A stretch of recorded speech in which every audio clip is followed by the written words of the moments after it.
Hi there. It's another beautiful day here in Mechanicsburg, Pennsylvania.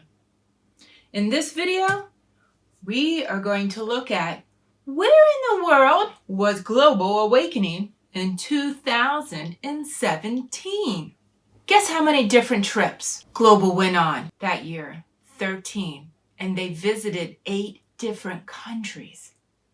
You can see here on the screen they went to Colombia, Guyana, Brazil, Nigeria, the UK and Denmark, Mozambique, and even Australia. How about that?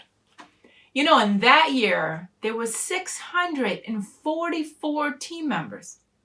644. Wow, that is a lot of team members. That's a lot of excitement and a lot of passion to travel with Global Awakening, to go around the world and to see healings, to receive impartation, and to see miracles, signs, and wonders. Here's a fun fact. The number of team members per trip. So you can see here on the screen that Colombia, there was 36 team members. Guyana, 26. March, Brazil, 39. Nigeria had 15 team members that year. England and Denmark, 27. The May Mozambique trip, 22. Australia, 33. September, Brazil had 93. The VIP Brazil trip, they had 11 that went. October, Brazil, 74. The Youth Power Invasion had 148. The November Mozambique team had 19. And December, Brazil had 91. Wow. It's amazing to think about how many team members from around the world went on all these different trips. And for that year, there was 161 pages of typed testimonies. There were some pretty cool facts there. Oh, here's some fun pictures from Colombia and Guyana. Wow, look at those pictures.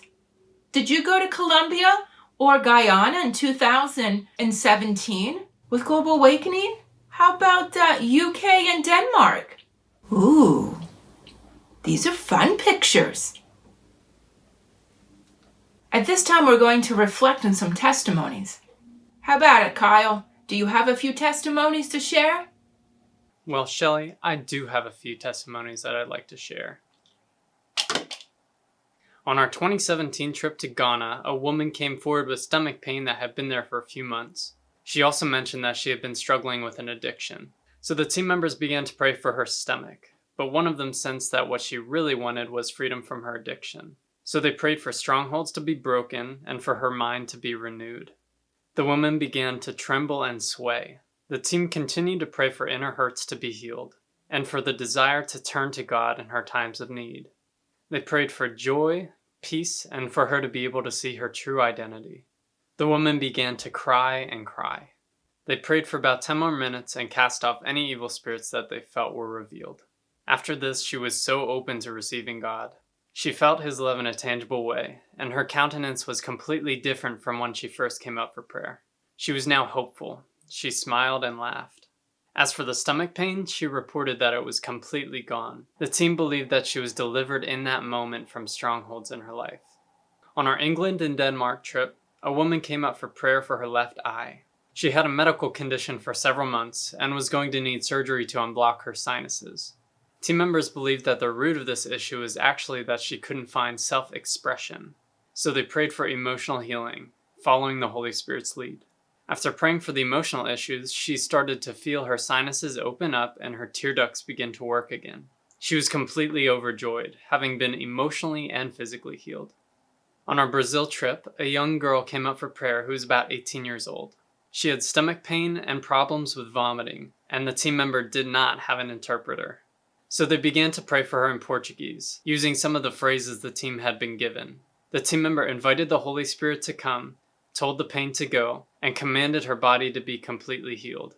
As they prayed, the girl started swaying like she might fall backwards. Her body was totally relaxed, but not limp. There were lots of people close by and no clear place to put her on the floor. So the team member held her up as she motioned for somebody to come help. They moved some people out of the way and eased her down to the floor. As she laid there, her hands began to shake, and after about 2 minutes she got up suddenly. She was smiling and had tears running down her cheeks. The team member found an interpreter and asked what had happened during the prayer, and the girl said that she felt fire in her stomach and all the pain left. And finally, on our trip to Australia, a young man came up for prayer who had been in a motorcycle accident.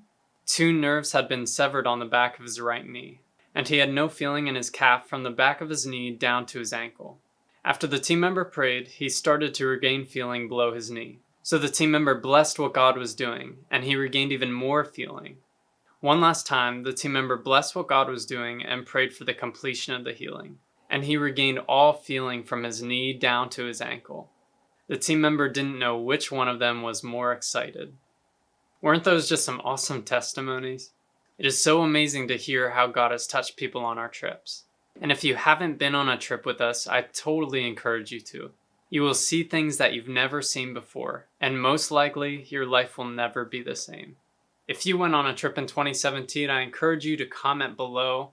We'd love to hear your experiences, see pictures, and hear your testimonies from the trip. Thanks for joining us for this edition of Where in the World Was Global Awakening? See you later.